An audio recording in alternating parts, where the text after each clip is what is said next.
여러분 안녕하십니까? 부동산학개론 한동균입니다. 자, 여러분 교재 135쪽을 한번 보도록 하겠습니다. 우리가 부동산에 있어서 우리가 시장 실패의 원인이죠. 자, 1번 문제 보시면은 이 시장의 이 실패는 시장에서 어떤 요인에 의해서 자원이 비효율적으로 배분이 이루어지는 상태를 시장의 실패죠. 자, 이 시장의 실패를 가져오는 원인이 여러 가지가 있습니다. 자, 우선은 기억해 보시면 공급 독점이죠. 독점이 된 경우죠. 그래서 이 독과점과 같은 불완전 경쟁이 존재하는 경우죠. 자, 이 독점이나 이 과점과 같은 우리 불완전 경쟁 기업이 존재하는 경우 그렇습니다. 기억은 맞고요. 무임승차는 바로 어디서 나오는 거죠? 공공재에서 나오는 거죠.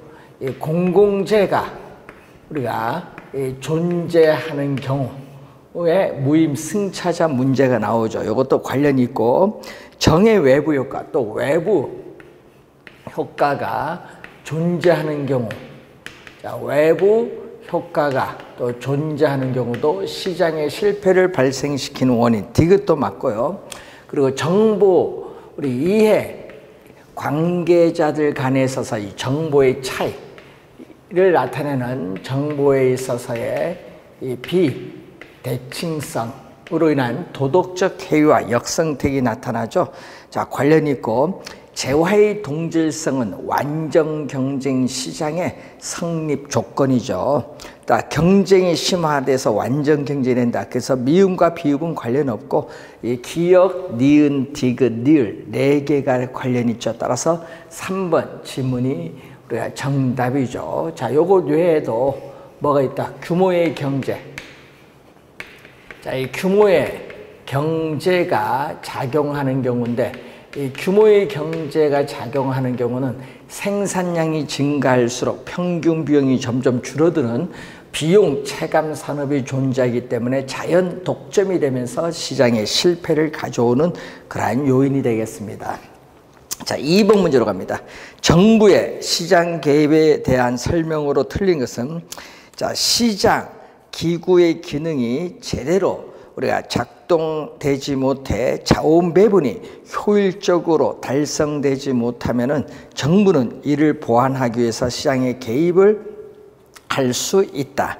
정부의 시장 개입의 이유죠. 이 시장의 실패를 보완하기 위해서 개입을 합니다. 자, 주택시장에서 자원 배분이 효율적으로 달성되더라도 정부는 시장에 개입을 할 필요가 있다. 자, 이 저소득층의 주거 안정을 위한 공공주택을 공급을 하기 위해서 개입을 할 수 있죠. 자, 부동산 시장에서 그 2번 볼까요? 정부는 저소득층의 주거권 확보를 위해 최적 주거 기준을 설정하여 운영하고 있죠. 주거기본법에 나와 있죠. 자, 부동산 시장에서 외부 효과가 발생을 하더라도 시장 기능에 의해서 자원 배분의 효율성은 달성된다니까 틀렸죠. 자, 외부 효과가 발생하면은 시장에서 자원은 비효율적으로 배분이 이루어지는 시장의 실패가 나타납니다. 따라서 4번 정답이고, 정부는 소득 재분배, 저소득층의 주거 복지 증진을 위해서 시장에 개입을 하는 것은 이 정치적 기능, 즉 사회적 목표를 달성하기 위한 정치적 기능에 해당하죠. 자, 그래서 여러분이 이 정부가 이 시장에 개입을 하는 이유죠. 자, 정부가 우리가 부동산 시장에 개입을 해야 되는 이유라든지 이 근거가 뭐냐?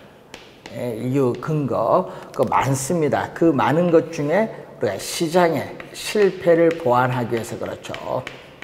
자, 이 시장의 우리가 실패를 우리가 보완하고, 우리가 부동산 시장의 안정이나 우리는 경제 성장을 위해서 개입을 하기도 하고, 또 소득 재분배를 위해서 개입을 하기도 하고, 저소득층의 주거 복지를 증진하기 위해서 개입을 하기도 합니다. 이 개입 이유는 상당히 많죠.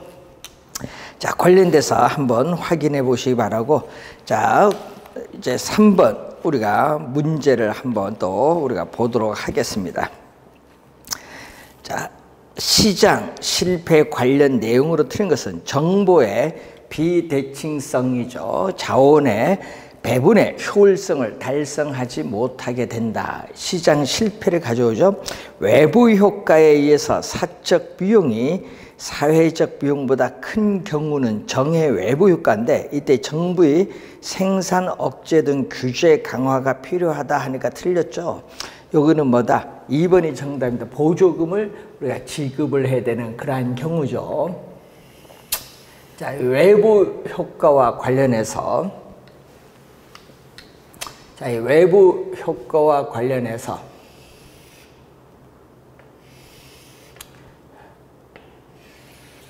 자, 외부 효과는 우리가 소비 과정에서 발생할 수도 있고 이 생산 과정에서 발생하는 경우도 있습니다.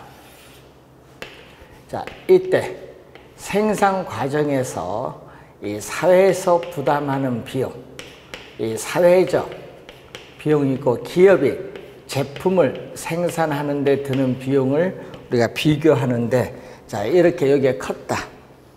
네? 사적 비용이 큰 우리가 정해 외부 효과가 발생하죠. 자, 여러분이 기업 이 정해 외부 효과가 발생을 할 때는 여기서는 사회에서 우리가 사회에서 과소죠.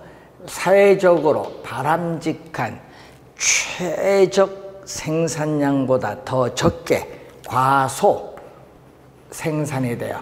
과소 생산되기 때문에 생산량을 늘려주기 위해서 뭐를 해야 된다? 생산량을 늘려주기 위해서 보조금을 지급을 해야 된다 얘기죠. 그래서 틀린 지문이 되겠죠. 자, 틀린 우리가 지문이 되겠습니다. 2번 정답. 외부 효과에 의해서 사회적 편익이 사적 편익보다 크다. 자, 이 사회에서 얻는 이 편익, 이익이 기업이, 개인이 소비함으로써는 이익보다 크다. 뭐 독감 예방주사 맞는 이런 것을 의미하겠죠. 그러면은 사회적 편익, 사적 편익 보면 정부의 조세 감면, 보조금 지급 등 정부의 지원이 필요하다. 맞는 지문이죠. 여기는 과소. 우리는 사회적으로 바람직스러운 최적 소비량보다 더 적게 과소 소비되기 때문에 또 소비량을 늘려주기 위해서는 보조금을 지급한다든지 세금 감면 정책이 필요하죠. 자, V 외부 효과뿐만 아니라 정의 외부 효과도 시장 실패의 원인이 됩니다. 여러분, 외부 효과 자체가 시장의 실패를 가져오는 원인이 되죠. 자, 야산, 갯벌, 명승진 등 보존될 토지는 현장 자원의 토지로서 공공재의 성격을 가진 자다. 여러분, 공공재라고 하지 않고 공공재의 성격을 가진 그러한 재화다. 이렇게 보는 거죠. 따라서 2번 우리가 지문이 정답이 되겠습니다. 4번 문제, 공공재와 관련된 문제가 되겠죠. 틀린 것, 소비의 비경합적인 특성과 비배제성에 의해서 비용을 부담하지 않는 사람도 우리가 소비할 수 있다. 뭐 여러분 국방, 치안 같은 걸 예를 들어 볼 수 있죠. 그래서 이 공공재는 이 두 가지 특성을 갖추어야 공공재가 됩니다. 자, 소비에 있어서 본인이 소비를 해서 이익을 얻었습니다. 그런데 다른 사람의 소비를 줄이지 않죠. 그래서 경합이 일어나지 않는다. 소비에 있어서의 비경합성이 나타나죠. 비경합성은 공동 우리가 소비를 하게 되겠죠. 또 소비의 비배제성. 자, 공공재를 소비를 하는데 비용을 지불하지 않는 사람도 그 사용으로부터 배제시킬 수 없다는 그러한 내용이 되겠습니다. 자, 일반적으로 우리가 내구성 있죠. 내구성 있는 상품이고 정부가 세금이나 공공기금으로 공급하는 경우가 많습니다. 자, 2번 맞고, 무임승차와 같은 시장의 실패가 발생하죠. 자, 이 비배제성으로 인해서 우리는 공공재를 소비함으로써 이득을 얻었음에도 불구하고 그에 대한 대가 지불을 회피하는 무임, 우리가 승차 문제가 발생하죠.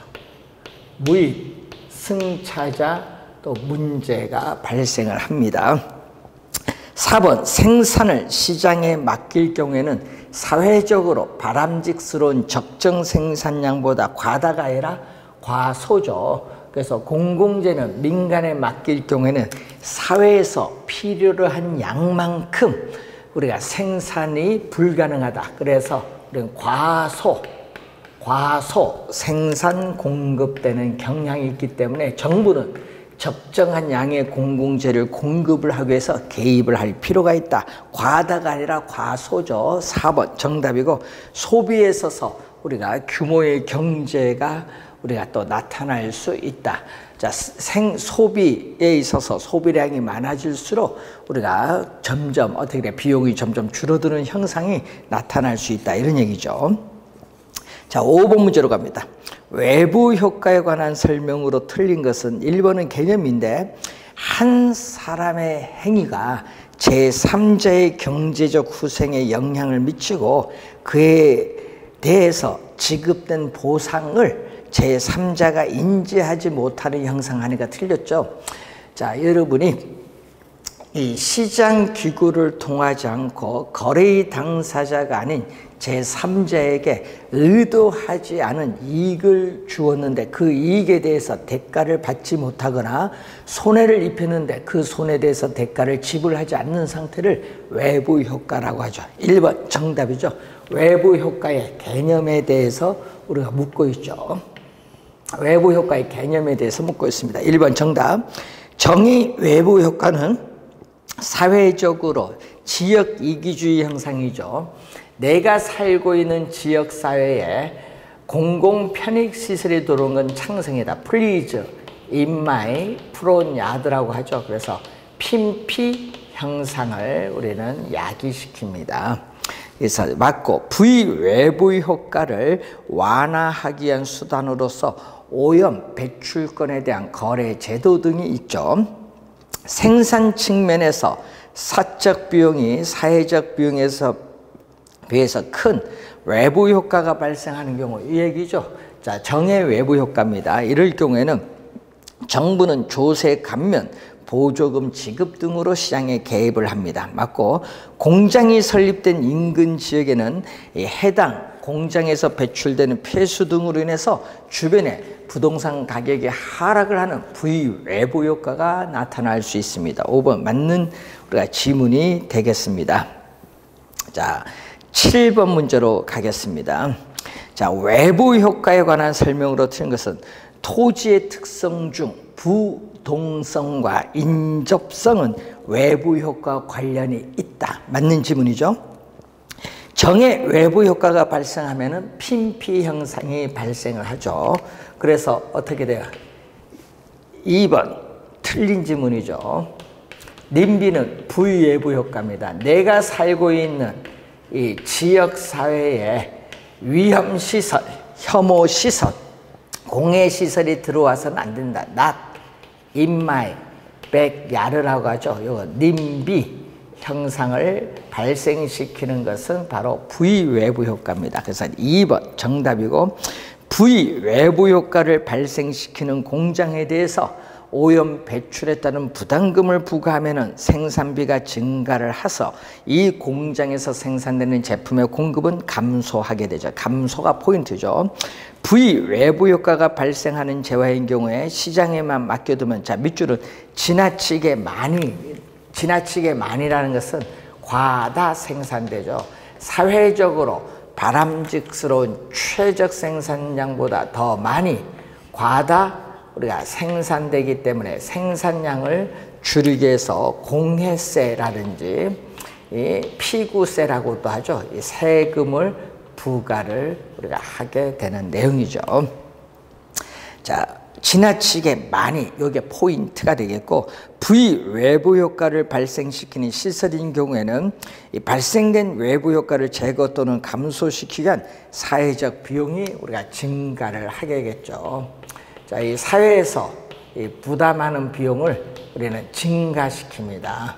자, V 외부 효과가 발생하는 경우에는 이 사회에서 부담하는 비용을 우리는 증가시키는데, 왜냐하면 이 사회적 비용에는 기업이 제품을 생산하는 데 드는 이 사적 비용만 들어가는 것이 아니라 환경 오염물질을 한 단위 더 정화하는데 추가적으로 드는 비용, 외부 비용이 있기 때문에 우리는 사회적 비용이 증가합니다. 자, 2번 문제 정답이 되겠죠. 자, 139페이지로 가시면은 정부가 부동산 시장에 개입을 하는 방법. 자, 여러분이 시험에 매년 출제를 하고 있죠. 그래서 여러분 올해 시험도 상당히 중요한 내용입니다. 정부가 우리가 부동산 시장에 개입을 하는 방법이 뭐냐? 정부가 부동산 시장에 개입을 하는 방법이 뭐냐?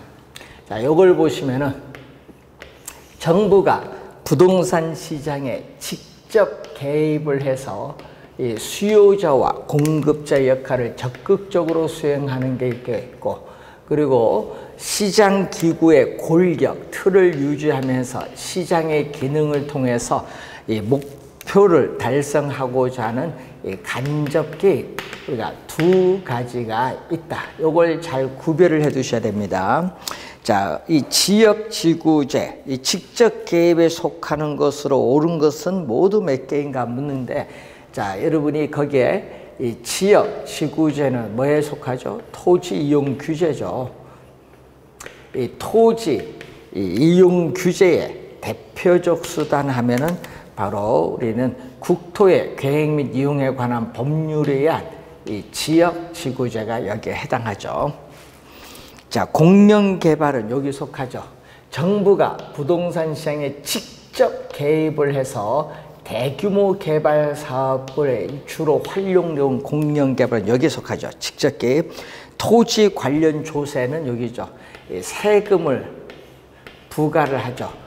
거래세라든지 보유세 같은 세금을 부과하는 것은 간접 개입입니다. 네 번째, 토지 수용이나 토지 수용을 한다든지 토지를 미리 어떻게 돼요? 공익 목적의 실현을 위해서 미리 매입을 하는 선매, 이런 것은요 전부 어디 속한다? 직접 개입에 속합니다. 자, 그리고 토지은행제도 또는 토지비축제도죠. 자, 토지 2년 전 31년에는 토지은행으로 출제했었죠. 토지은행제도로 출제도 하고 또는 토지 비축 제도로서 또 출제를 하기도 합니다. 자, 직접 개입이고 개발 부담금, 요거 직접 개입으로 오해를 많이 합니다. 개발이익 환수에 관한 법률에 의해서 이 개발 부담금을 부과하는데, 이 부담금인데 하여튼 시험에 자주 출제를 하죠. 간접 개입이 직접 개입이 아니라는 걸 주의해야 되겠죠. 간접입니다. 공공소유제도, 공공소유제도도 직접 우리가 개입이죠.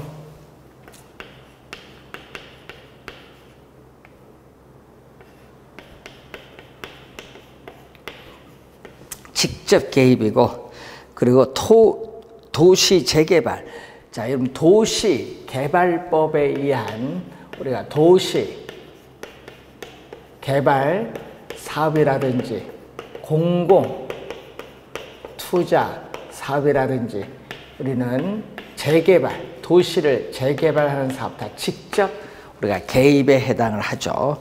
자, 행정상 정보를 지원해 주거나 또는 개발권 양도제인데, 행정상 지원은 여기죠. 간접 개입. 토지에 대한 정보를 창출해서 제공해 주는 여기에 간접 개입이고, 또 개발권 양도제도는 토지 이용 규제의 수단이죠.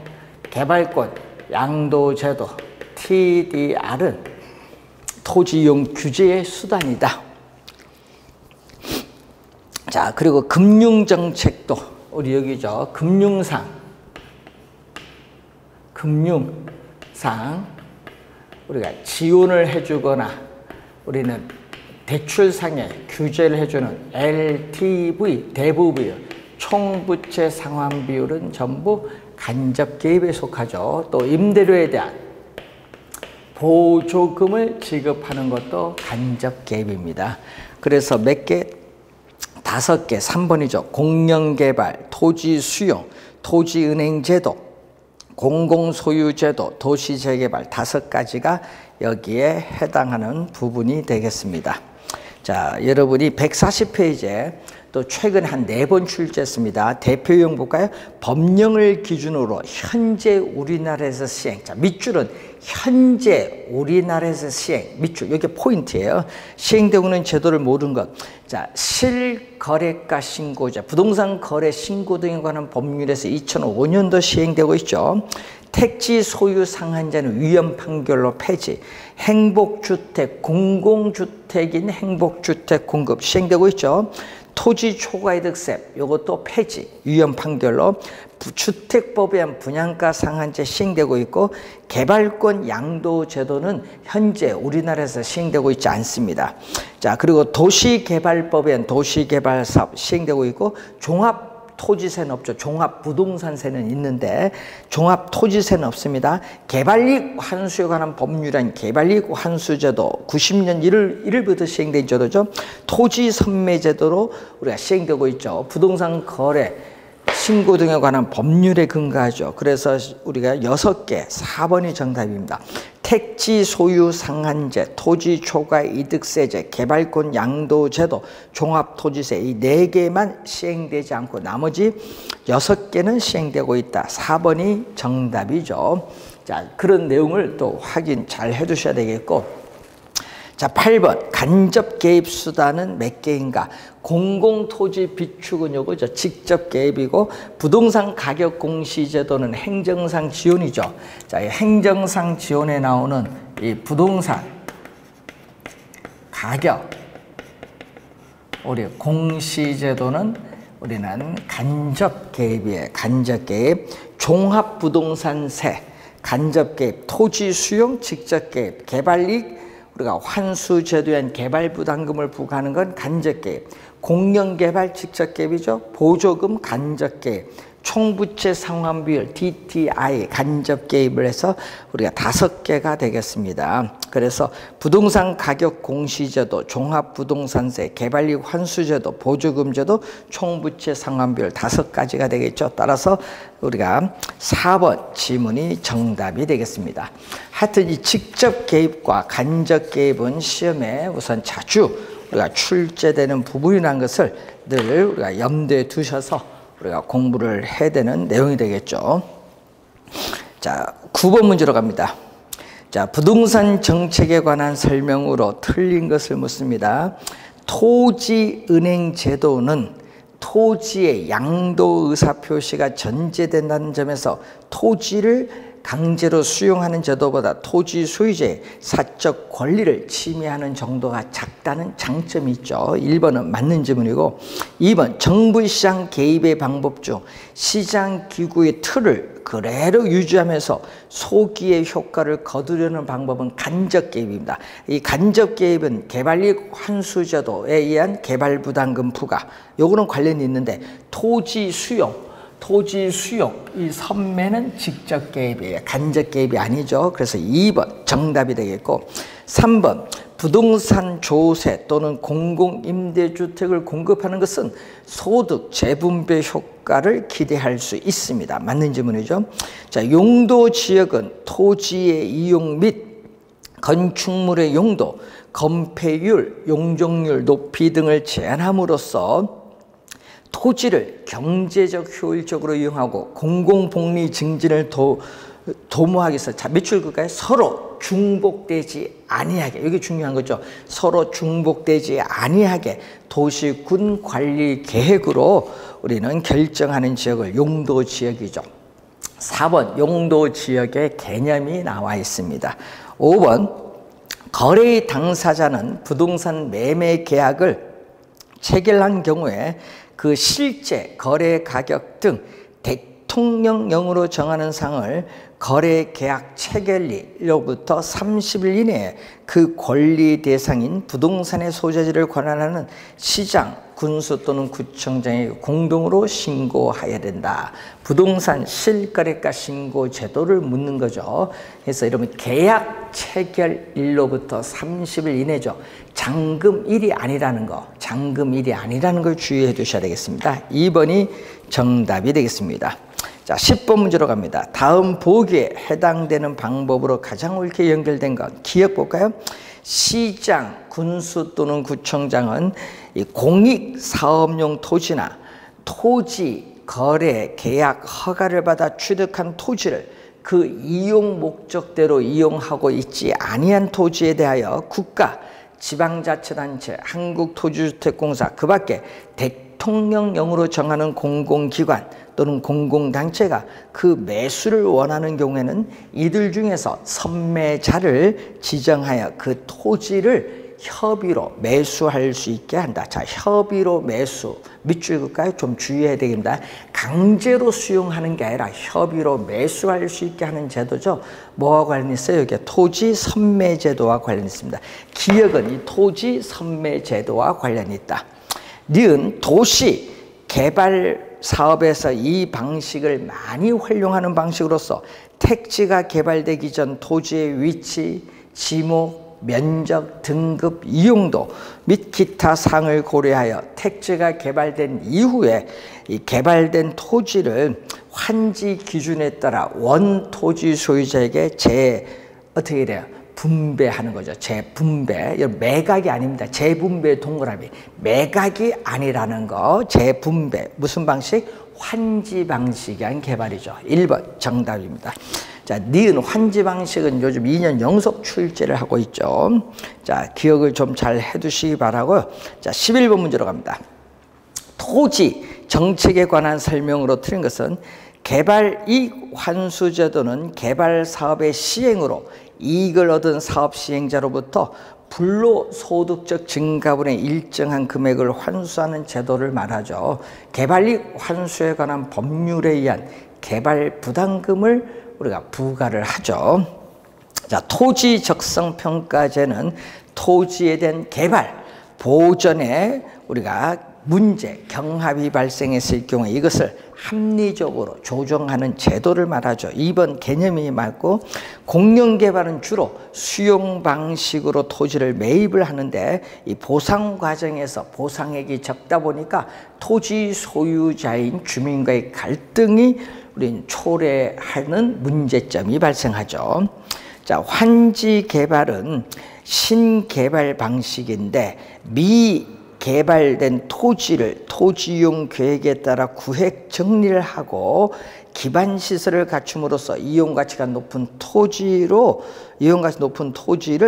재매각이 아니라 재분배죠. 이런 매각을 하는 것이 아니라 재분배하는 제도를 말합니다. 4번 정답이 되겠고, 5번은 지구 단위 계획 한 4번 정도 출제했죠. 개념인데 도시 군 계획 수립 대상 지역의 일부에 대하여 토지 이용을 합리화하고 그 기능을 증진시키며 미관을 개선하고 양호한 환경을 확보하며 그 지역을 체계적 계획적으로 관리하기 위하여 수립하는 도시군 관리 계획이 바로 지구 단위 계획.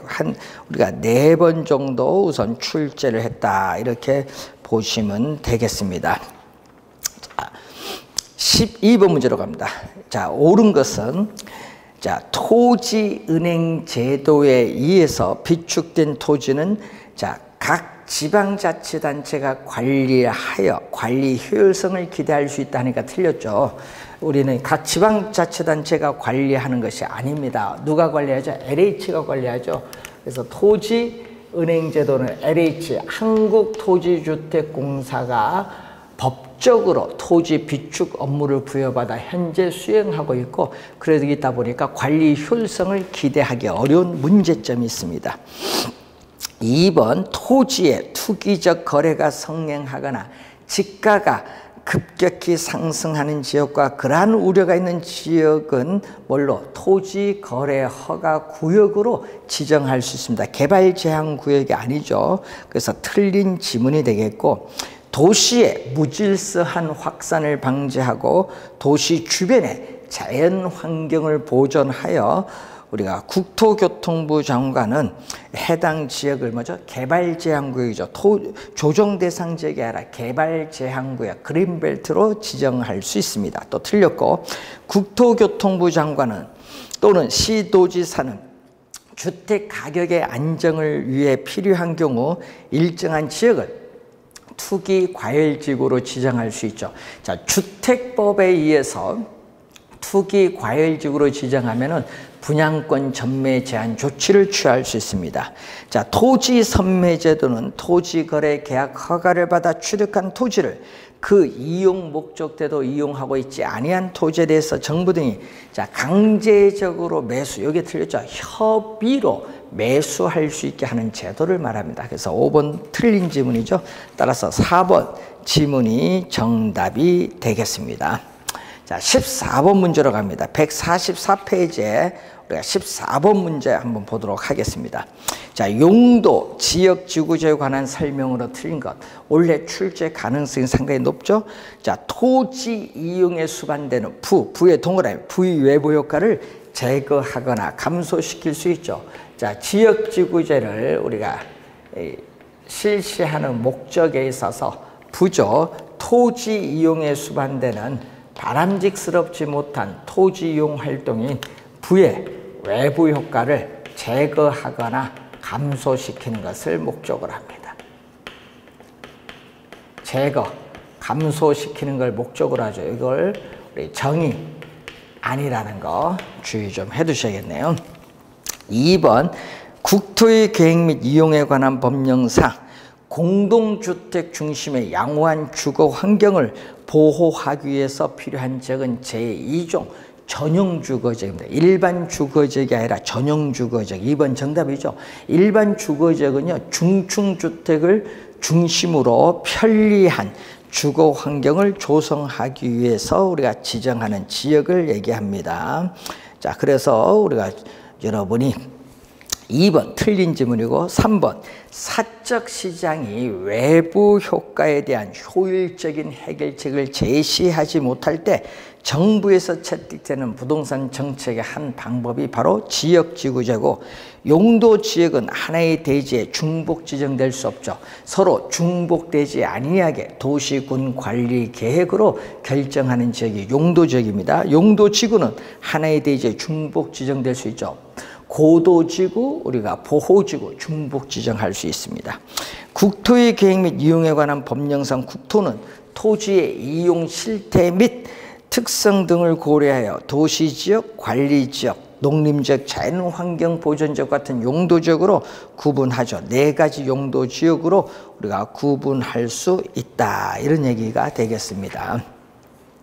자, 잘 확인을 한번 더 14번 문제 한번 해보시고, 자, 16번 문제로 갑니다. 자, 국토의 계획 및 이용에 관한 법령상 현재 지정될 수 있는 용도, 현재 지정될 수 있는 용도지역, 현재 지정, 이게 포인트죠. 자, 준상업지역은 없습니다. 준주거지역, 준공업지역이 있고요. 또 준관리지역이라는 용어도 없어요. 그래서 옳은 거죠. 용도지역은 준주거지역, 준공업지역에 우리가 해당하는 그러한 내용입니다. 그래서 정답은 우리가 2번 지문이 우선 정답이 되겠습니다. 그래서 상업지역은 중심상업지역, 일반상업지역, 우리가 유통상업지역, 근린상업지역으로 구분되고 있죠. 자, 그리고 관련해서 18번 문제로 가겠습니다. 정부가 시행 중, 자, 밑줄은 정부가 시행 중, 이게 밑 포인트, 정책에 관한 설명으로 옳은 것. 국토교통부 장관은 도시의 무질서한 확산을 방지하고 도시 주변의 자연 환경을 보존하여 도시민의 건전한 생활 환경을 확보하기 위해서 뭐를 지정하죠? 개발 제한구역, 투기 과열 지구가 아니라 개발 제한구역을 지정할 수 있다. 1번 틀렸고, 국토교통부 장관은 주택 가격의 안정을 위하여 필요한 경우는 일정한 지역을 토지거래 허가구역이 아니라 투기 과열지구로 지정할 수 있죠. 그래서 또 틀린 지문이고, 이 재건축 부담금은 정비사업 중 재건축 사업에서 발생되는 초과이익을 환수하기 위한 제도로서 재건축 초과이익 환수에 관한 법령에 의해서 시행되고 있다. 3번 정답이죠. 자, 재건축 초과이익 환수에 관한 법률은 언제? 2006년에 우리가 시행되고 있죠. 우리가 6년도입니다. 그래서 재건축 초과이익 환수에 관한 법률이죠. 재건축 초과이익 환수에 관한 법률에서 재건축 부담금을 부과를 하는 거죠. 재건축 부담금을 부과한다. 자, 3번 정답이고, 부동산 거래 신고는 거래 신고에 대한 법령에 따라 거래 당사자가 매매 계약을 체결한 경우 잔금 지급일이 아닙니다. 계약 체결일로부터 30일 이내 신고하는 제도입니다. 계약 체결일로부터 30일 이내입니다. 그래서 또 틀린 지문이 되겠고, 도시 계획구역 안에 택지에 한하여 가구별 소유 상한을 초과하는 해당 택지에 대해서는 초과 소유에 따른 부담금을 부과한다. 요거 택지 소유 상한제인데, 여러분 1997년 위헌 판결로 폐지돼서 현재 시행되고 있지 않습니다. 그래서 틀렸죠. 문제는 시행 중이라고 했어요. 그래서 틀린 지문이 되겠고, 자, 19번 문제로 갑니다. 자, 우리나라의 부동산 제도와 근거 법률 연결이 옳은 것. 자, 여러분 토지거래 허가제는 부동산 거래 신고 등에 관한 법률에 근거하죠. 1번 정답. 토지 선매 제도. 이것도 부동산 거래 신고 등에 관한 법률이고, 토지은행 제도는 뭐죠? 공공토지의 비축에 관한 법률 2009년부터 시행되고 있습니다. 개발이익 환수에 관한 법률에 의한 개발부담금 제도. 여러분, 이 재건축 초과이익 환수에 관한 법률에서는 이 재건축 부담금이죠. 여기는 재건축 부담금. 재건축 부담금 제도죠.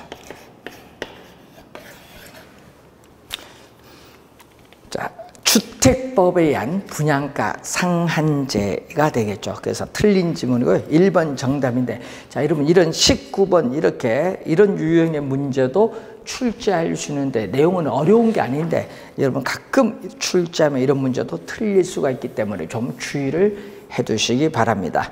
자, 이렇게 해서 우리가 정책 이론의 전반부를 설명했고, 우리 다음 시간에는 우리가 주택 정책에 대해서 우리가 살펴보도록 하겠습니다.